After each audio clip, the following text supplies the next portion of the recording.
I'm Hector Ruiz, author of Slingshot and currently a high-tech entrepreneur. A few years back, I had the opportunity to attend the World Economic Forum in Davos, Switzerland. And I was shocked when I got exposed to the way leaders were looking at the world, especially the underprivileged areas of the world, and the things that they needed. As a matter of fact, practically all of the attention at that particular meeting that I was attending was in making sure that people had food and shelter. And when I brought the idea that perhaps these people might also want access to information as to what's going on in the world, it was met with disbelief and thinking that, how can they want access to information if they're really hungry and don't have a place to live?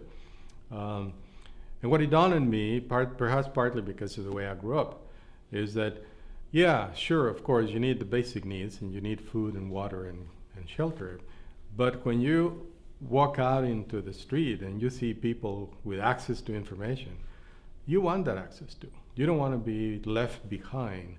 And so I strongly believed that all around the world, and in the US in particular, when you have underprivileged communities, under-reserved communities, that is really important that they have access to technology and information. And so I had the privilege of working with Nicholas Negroponte at MIT in helping create a one laptop per child. The whole idea was that if we could figure out a way to create an inexpensive laptop and be able to just let kids all over the world have it, their ability to learn, because of their childlike behavior where they will want to explore things, would be incredibly enhanced. And so I actually believe that. I believe in that idea. And we were an integral part of creating those very early one laptop per child products. We learned a lot from that since then. But it only solidified and strengthened my belief that we have to make technology and information accessible to all people, but particularly we must not leave behind the underprivileged population, particularly in this country.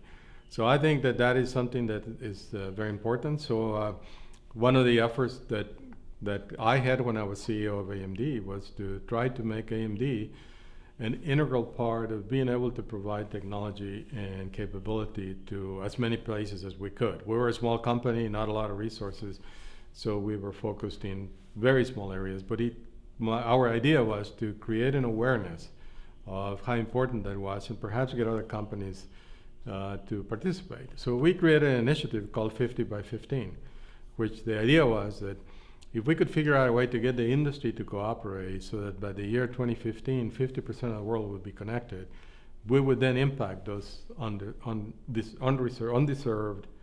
underrepresented groups of people around the world.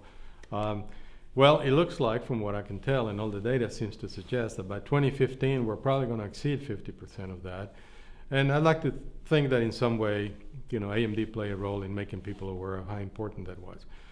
There are plenty of evidence of how important that is in those communities. I'm sure many of you have seen the TED Talk where a little boy in India was able to get better pricing for his crop because he could access the internet and be able to tell within 100 miles how many different prices he could sell what he was growing for. The little boy in Africa who was able to learn through the internet how to build an energy generator by creating a wind device that would turn the wind into electricity and be able to provide electricity to a small village. There are just countless examples of the impact that technology and information has when you put it in the hands of the underprivileged folks around the world. I think it's critical, and although perhaps I will never be able to prove that it's just as important as food and shelter, darn close to it.